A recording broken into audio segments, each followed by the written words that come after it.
Breast cancer हा एक असा विषय आहे की जनरली महिला त्याबद्दल बोलायला लाजतात. म्हणजे माहिती घ्यायची असली तरी सांगणार कसं, त्याबद्दल त्यांना लाज वाटते. तर मग अशा केसेसमध्ये तुम्ही काय सांगाल? सगळ्यात पहिली गोष्ट म्हणजे आजच्या या काळामध्ये लाज ही नसली पाहिजे. कोणत्याही फील्डमध्ये तुम्हाला आज सक्सेसफुल व्हायचंय तर तुम्हाला लाजता कामा नाही. ओके, तुम्हाला पुढे जाणं, बोलणं, जे प्रॉब्लेम्स आहेत ते सांगणं, हे सगळं अचीव्ह करणं खूप जास्त गरजेचं आहे. आता आम्हाला बरेच फोन्स येतात की डॉक्टर बोलतायत का, अर्थातच आवाज ऐकल्यानंतर त्यांना कळतं की हा मेल डॉक्टर आहे. ओके, सो महिला थोडंसं घाबरतात. ओके, जनरली अर्बन पॉप्युलेशन मध्ये हा जास्त आम्हाला प्रॉब्लेम फेस करावा लागत नाही. पण जे खेडेगावातले महिला आहेत किंवा थोड्याशा ज्या हाऊस वाईफ्स आहेत त्यांच्यामध्ये हा प्रॉब्लेम खूप येतो. आणि मग ते फोनवर विचारतात की डॉक्टर आम्हाला असं वाटतंय की माझ्या म्हणजे अक्षरशः काही काही महिला तर स्तन हा शब्द बोलायला सुद्धा घाबरतात, स्तन सुद्धा बोलत नाहीत. मला छातीमध्ये काहीतरी जाणवतंय जनरली असं म्हणतात. त्यावरून आम्हाला अंदाज येतो की ही ब्रेस्ट बद्दल किंवा स्तनाबद्दल बोलते.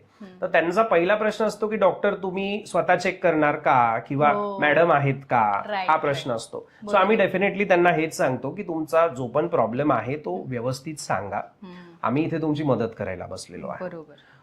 त्यानंतर काही पेशंट्सचं प्रेफरन्स असतं की फिमेल डॉक्टर्सनी आम्हाला चेक करावं. अर्थातच पुण्यामध्ये तो प्रॉब्लेम नाहीये, पण जेव्हा आम्ही पेरिफेरल व्हिजिट्सला जातो, जसं मी साताऱ्याला ओपीडीला जातो फॉर एक्झाम्पल, तर तिथे अशा बऱ्याच महिला असतात ज्या म्हणतात की लेडी डॉक्टर हवी, तर वी प्रोव्हाइड देम. जे आमच्यासोबत नर्सिंग स्टाफ असतात किंवा कोणी लेडी डॉक्टर असेल तर त्या त्यांना एक्झामिनेशन करतात, त्या त्यांच्या फाइंडिंग्स मला सांगतात आणि त्यानुसार आम्ही पुढे जातो. पण हा प्रॉब्लेम सिग्निफिकंट आहे. ओके, आणि तेच मी महिलांना सांगू इच्छेल की लाजणे हा उपाय कोणत्याच गोष्टीचा नाहीये. तुम्ही कॅन्सरची गोष्ट आपण जेव्हा एक्झॅक्टली तुम्ही घाबराल, लाजाल तर तुमचं डेफिनेटली जे आहे ती हारच होणार आहे, तुम्ही जिंकणार नाही. सो या गोष्टी आता आपण मागे सोडल्या पाहिजेत, इथून पुढे गेलो पाहिजे. ब्रेस्ट, स्तन, त्याचा कॅन्सर या गोष्टी आजकाल फार कॉमन आहेत. जसं मी तुम्हाला सांगितलं 25 महिलेमागे एका महिलेला ब्रेस्ट कॅन्सर आहे, म्हणजे याची सिरियसनेस सगळ्यांनीच ही लक्षात घ्यायला हवी.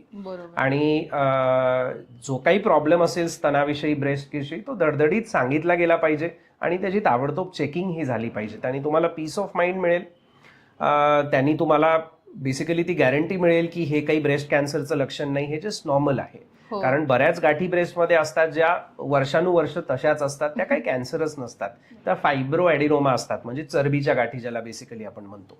सो त्या गाठी असतात, त्या नॉर्मली कॅन्सरमध्ये त्याचं रूपांतर होण्याचं प्रमाण अतिशय कमी असतं, क्वचितच ते कॅन्सरमध्ये बदलतं. सो ही सगळी माहिती आम्ही त्या पेशंटला समोरासमोर बसल्यावर देत असतो. सो लाजणे, घाबरणे हा सगळा प्रकार जो आहे तो महिलांनी मागे सोडावा असं मी सांगेल. अच्छा, मग आता तरीही समजा लाज वाटत असेल तर तुम्ही एक ब्रेस्ट एक्झाम जे आपण घरी करू शकतो, तर त्यामध्ये काय सांगाल की तुम्ही कसं स्वतः ब्रेस्ट एक्झाम करू शकता? सो सेल्फ ब्रेस्ट एक्झामिनेशन नावाची जी गोष्ट आहे ही कॉमन आहे खूप. आणि WHO म्हणजेच वर्ल्ड हेल्थ ऑर्गनायझेशन प्रत्येक 40 वर्षापेक्षा जास्त असलेली महिला, म्हणजे 40व्या वर्षीपासून हे रेकमेंड करते की कमीत कमी महिन्यातून एकदा आंघोळ झाल्यानंतर आरशासमोर उभं राहावं, कपडे न घालता, आणि तुमची ब्रेस्ट चेक करावी.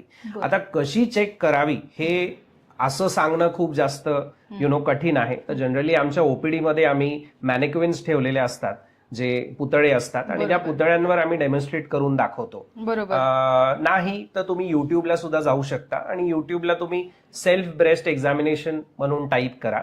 त्याच्यामध्ये मल्टिपल व्हिडिओज येतील ज्याच्यामध्ये आम्ही डेमॉन्स्ट्रेट करतो की ब्रेस्ट एक्झामिनेशन कसं केलं पाहिजे स्वतःच स्वतः, आणि त्यामध्ये तुम्ही काय बघितलं पाहिजे.